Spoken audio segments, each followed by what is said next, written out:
안녕하세요. 7월 8일 화요일입니다. 오늘은 사도행전 2장 4절입니다. 저희가 다 성령의 충만함을 받고 성령이 말하게 하심을 따라 다른 방언으로 말하기를 시작하니라. 아멘. 드디어 하나님을 향한 입이 열렸습니다. 마가다락방에 모인 사람들의 입이 열린 겁니다. 자, 우리가 2장에서도 말씀을 들었는데 처음에는 하늘로부터 급하고 강한 바람 같은 소리를 듣는 단계라고 했습니다. 듣는 단계. 하나님이 하시는 일을 듣는 단계가 있어요. 그 다음에 어제는 불의 혀같이 갈라지는 것이 저희에게 보여 그랬습니다. 보는 단계입니다. 어제 말씀드렸었지요. 그리고 오늘은 뭐예요? 말하기를 시작하니라. 말하는 단계가 된 거예요.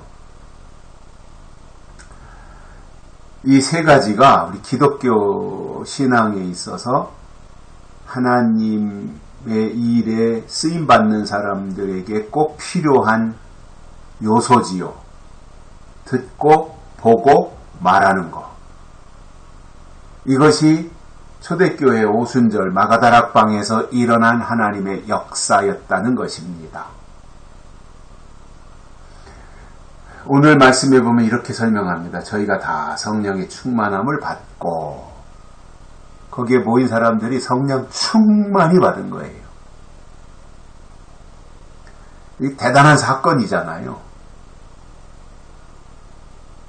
그들이 예수님을 따라다녔고 부활 이전에 십자가 이전에도 예수님을 따라다녔었고 십자가 사건 이후에는 이제 목적의식을 잃어버리고 이제 고향으로 돌아가다가 부활하신 예수님을 만나고 그리고 40일 동안 예수님과 함께 동거동락한 거지요. 그리고 나서 예수님 승천하셨고 예루살렘을 떠나지 말고 약속한 것을 기다리라고 하는 하나님의 그 말씀이 뒤늦게 생각이 나서 그들이 다 한 곳에 모였고요.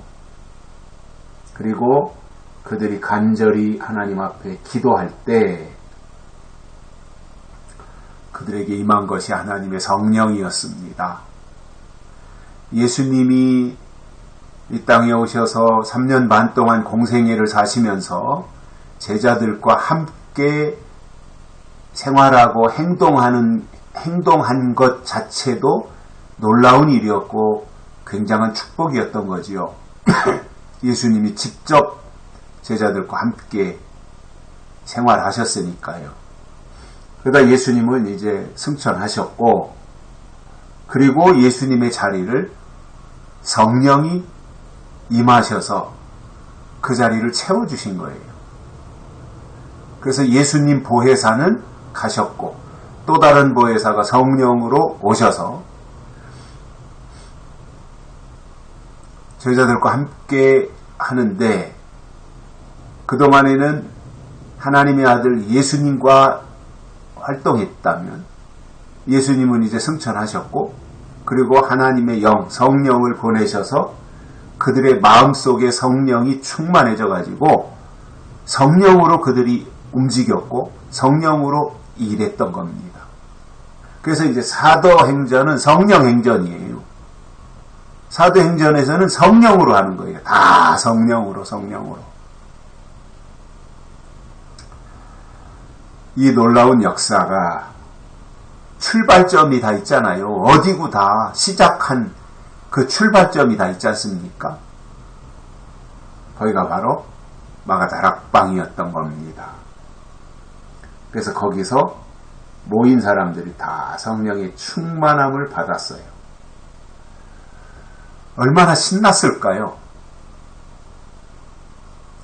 저도 고등학교 1학년 때 집회에 참석해서 은혜를 받고 방언을 받고 그 여름방학 때로 기억을 하는데 얼마나 좋든지요. 얼마나 신나든지요. 그냥 뭐 밤에 저녁 집회 끝나고 늦은 시간인데도 기도하기 시작하면 방언으로 기도하니까 뭐 시간이 얼마나 갔는지도 모르고 마냥 기도하고, 그런데도 뭐 피곤한 줄도 모르고 기쁘고 신바람 나고 이러한 기억이 있습니다. 마가다락방에도 그렇지 않았을까요? 그보다 훨씬 더 했겠지요. 그러니 그들 속에 충만한 하나님의 성령이 임하셨으니 보통 사건이 아니지 않습니까, 이게. 그리고 여기에서 이제 마가다락방에서 어찌 보면 은혜 시대가 출발했다고 볼 수 있는 거죠. 물론 그 이전에 예수님이 오셔서 다 터닦는 역할은 하셨지만, 이제 본격적으로 성령이 오셔서 12제자와 120문도를 다 사로잡고 이제 성령이 강타한 거니까요. 그러니까 거기에 완전히 사로잡혀가지고 충만한 상태. 이것이 아마 땅에서 살고 있는 사람들이 누릴 수 있는 최고의 은혜이고 최고의 축복이라고 저는 생각을 해요. 이 성령이 충만한 상태. 그래서 성령의 충만함을 받고 그들이 성령이 말하게 하심을 따라 이렇게 되어 있어요. 자기 생각을 말한 게 아니에요. 성령이 말하게 하심을 따라. 그래서 자기의 지식, 자기의 경험, 자기의 알고 있는 거, 이런 건 의미가 없고요. 성령이 오셔서 나를 사로잡으시면 그때부터는 성령이 주인이 되어서 성령이 말하게 하심을 따라 말하는 거지요. 이게 얼마나 엄청난 일입니까? 그런데 더 재밌는 것은 이거예요. 성령이 오셔서 이제 성령이 말하게 하심을 따라 말을 하는데 각각 다른 방언으로 말하기를 시작하니라 이렇게 되어 있습니다. 다른 방언으로. 그러니까 초대교회에 성령이 임하지 않아요? 성령의 충만함이 임하지 않았습니까? 뿐만 아니라 방언하는 은사들이 그들에게 임했던 거예요. 그러니까 한 번도 경험해보지 못했던 경험을 하면서 그들이 방언으로 말하기를 시작했다 이겁니다. 영적인 사람이 됐다 그 말이죠. 이때 당시. 지금이야 뭐 배워서 방언하는 사람들도 있다고 하니까 방언한다고 해서 영적이다 이렇게 할 수는 없지만 마가다락방에서의 그 오순절날 임한 이 사건은 그야말로 성령이 사로잡은 거지요. 그래서 다른 방언으로 말하기를 시작했고 그들이 나가서 어떤 일을 했겠습니까? 성령에 사로잡힌 그 사람들이 방언을 통해서 무슨 일을 했겠어요? 하나님의 일을 하지 않았겠어요? 그 초대교회가 그렇게 강력한 성령의 물결을 일으킬 수 있었던 것은 바로 이 하나님의 성령의 충만함이 120문도에게 그대로 임했고 거기에 사로잡힌 120문도가 나가서 하나님의 일을 이루었기 때문입니다.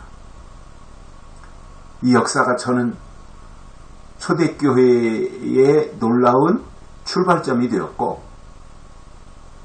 이것을 기점으로 해서 은혜시대, 교회시대가 시작이 되고 교회시대란 말은 결국 또 다른 말입니다. 성령시대가 되니까요. 성령의 역사가 교회를 세우고 사람들을 변화시키고 사람들을 사로잡고 이렇게 확장되어져 나가는 출발점이 바로 마가다락방이었던 것입니다. 여기까지 하겠습니다. 고맙습니다.